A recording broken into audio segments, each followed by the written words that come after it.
Chapter 3. The Final Stand at Kisimani. The golden hues of the setting sun cast long shadows over the village square. Kisimani, the ancient well, stands in stark contrast, its weathered stones illuminated by flickering torches held by the villagers. Anxiety hangs in the air like the calm before a storm. In the distance, the faint rumble of engines grows louder, a harbinger of the confrontation to come. In Butangi, the well has seen lifetimes of joy, struggle, and sorrow. Tonight, it will witness the ultimate sacrifice. Mwelusi, a leader born of his people's pain, stands ready to give his life, not for glory, but for the hope that Butangi's spirit will endure.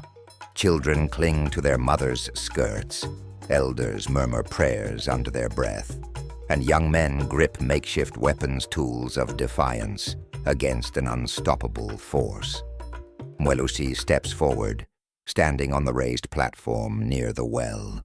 His staff, a symbol of his leadership, gleams faintly in the fading light. He looks out at the gathered villagers. My people, tonight is not just about this well.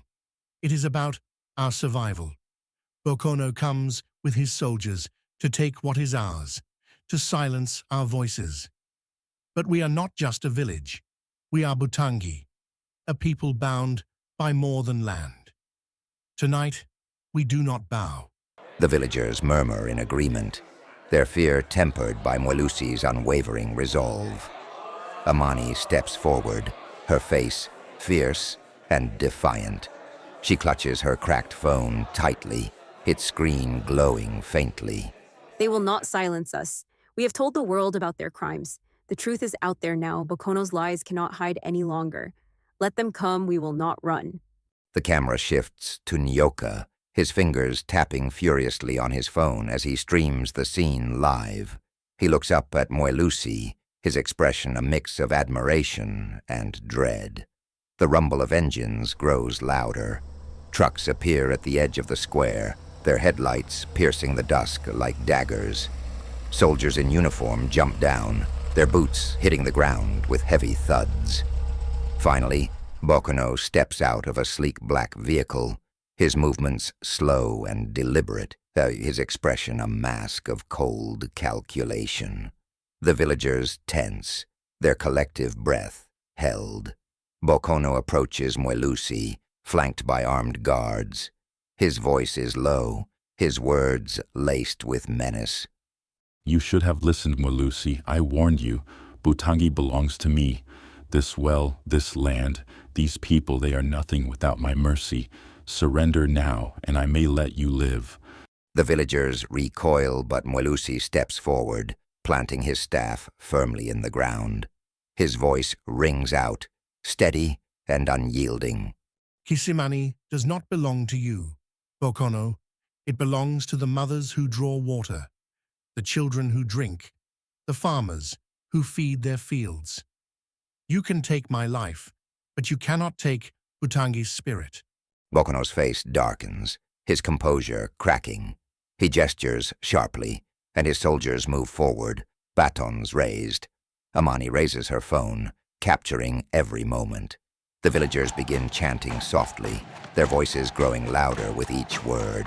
Butangi, Butangi, Butangi. A soldier lunges toward Mwelusi, but Nyoka steps in, holding up his phone. The live stream captures the aggression, and the soldier hesitates. Bokono snarls, stepping forward himself. Enough of this. You think your chance will stop me? You think the world cares about your little village? Bokono grabs Mwelusi's staff, snapping it in two. The crowd gasps, but Mwelusi remains calm, staring directly into Bokono's eyes. The well will remember. The people will remember. You can break my staff, but you cannot break Butangi. In a fit of rage, Bokono signals to his soldiers. They seize Mwelusi, dragging him toward the well. The villagers cry out in protest. Mama Tumeni rushes forward, but Amani pulls her back, her voice trembling. Wait, the world is watching. His sacrifice will not be in vain. The soldiers force Mwelusi to his knees. Bokono steps forward, his face a mask of disdain. He raises his hand, silencing the crowd. Let this be a lesson. Defiance has no place in Butangi. He gestures to a soldier, who raises a baton and strikes Mwelusi across the chest. Mwelusi collapses to the ground, his blood staining the stones of Kisimani. The villagers scream in anguish as Bokono steps back, satisfied. Mwelusi's breathing is shallow, but his eyes burn with determination. He turns his head slightly, locking eyes with Amani and Nyoka. Protect the well. Protect Butangi.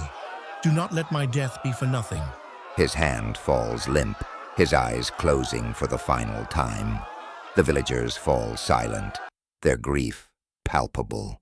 Amani steps forward, tears streaming down her face. She raises her phone high, her voice breaking. You may have killed him, but you will never kill his spirit. Mwelusi lives in every one of us. Butangi will not bow. And so, Kisimani claims its greatest sacrifice. Mwelusi's death shakes the heart of Butangi, but it ignites a fire that will not be extinguished. Bokono has won the battle, but the war for Butangi is far from over. The villagers, led by Amani and Nyoka, begin chanting again, their voices rising into a crescendo. Bokono retreats with his men, uneasy at the strength of the resistance. The well is stained with Mwelusi's blood. The villagers raise their fists in defiance. The sun sets, casting a fiery glow over the scene, symbolizing both an ending and a new beginning. In Butangi, one life was lost, but 1,000 voices were found. Mwelusi's sacrifice will echo through generations, a reminder that freedom is never given.